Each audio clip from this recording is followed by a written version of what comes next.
Pada hari-hari ini, Roh Kudus sedang membawa gerejanya untuk mengalami pekerjaan penyingkapan firman yang membawa mereka jadi mengenal keberadaan Bapa dan secara pribadi terhubung dengan realita keberadaan Bapa. Dari keterhubungan dengan realita Bapa lah, setiap orang percaya jadi diposisikan dan menikmati keberadaan mereka sebagai anak-anak Sang Pencipta itu sendiri. Kekristenan yang sejati baru dimulai saat kita dibawa oleh Roh Kudus untuk terhubung dengan realita Bapa. Dengan menikmati keberadaan sebagai anak Allah, artinya yang pertama, kita menikmati persekutuan yang hidup, yang sehat, yang bersifat pribadi dengan Sang Pencipta. Dia telah melayakkan keberadaan kita yang dahulu adalah hamba dosa untuk menjadi anak-anaknya.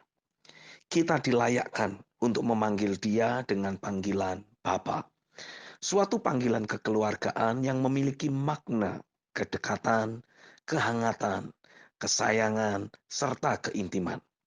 Kapanpun kita bisa menghampiri dan bersekutu dengan Bapa kita, mengutarakan seluruh isi hati kita dalam suasana kekeluargaan dengan Sang Pencipta itu sendiri. Roma 8 ayat 15-16 dan Ibrani 4 ayat yang ke-16. Artinya adalah sesuatu yang normal. Apabila saat kita mengarahkan fokus perhatian kita kepada Bapa dan kemudian mulai berkata-kata kepadanya, lalu kita mengharapkan adanya respon dari Dia. Doa yang sejati bukanlah suatu komunikasi yang bersifat searah. Doa adalah merupakan komunikasi dua arah. Di saat kita berkata-kata, dia mendengarkan kita. Tapi pada saat dia mulai berkata-kata, kita pun bisa mendengar isi hati atau pikirannya.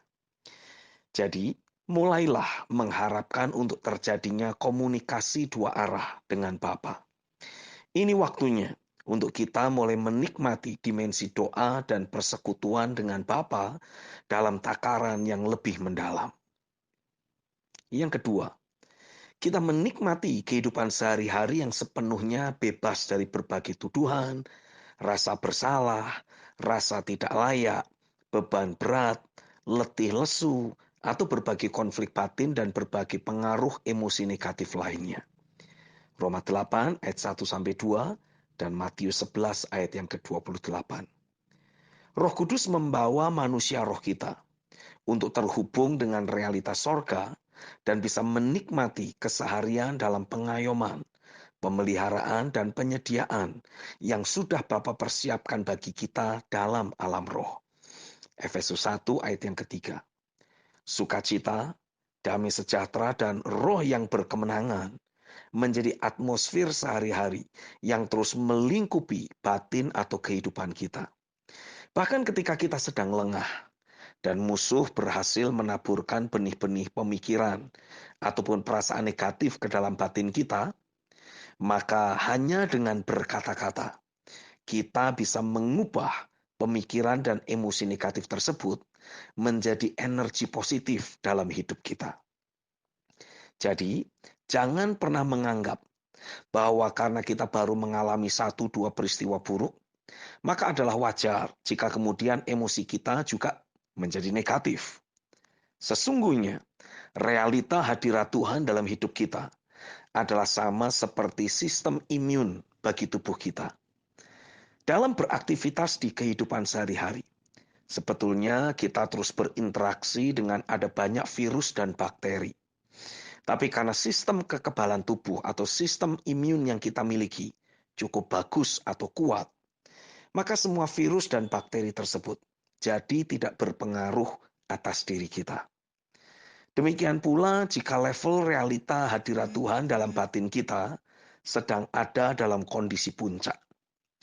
Otomatis berbagai peristiwa buruk yang sengaja dirancang oleh musuh untuk mendistrak hidup kita tidak akan pernah berhasil. Imun rohani yang kita miliki, saya sering menggunakan istilah anti gores dan anti gempa, berfungsi secara maksimal untuk menjagai diri kita dari berbagai upaya jahat si iblis. Batin kita terus terjagai secara maksimal dan terus menikmati lingkupan damai sejahtera dan sukacita ilahi. Jika Yesus sudah mengambil semua beban berat, keletihan dan kelesuan dari hidup kita dan menggantikannya dengan kelegaan atau rest, Dia akan memastikan untuk hidup kita akan terus menikmati kelegaan tersebut.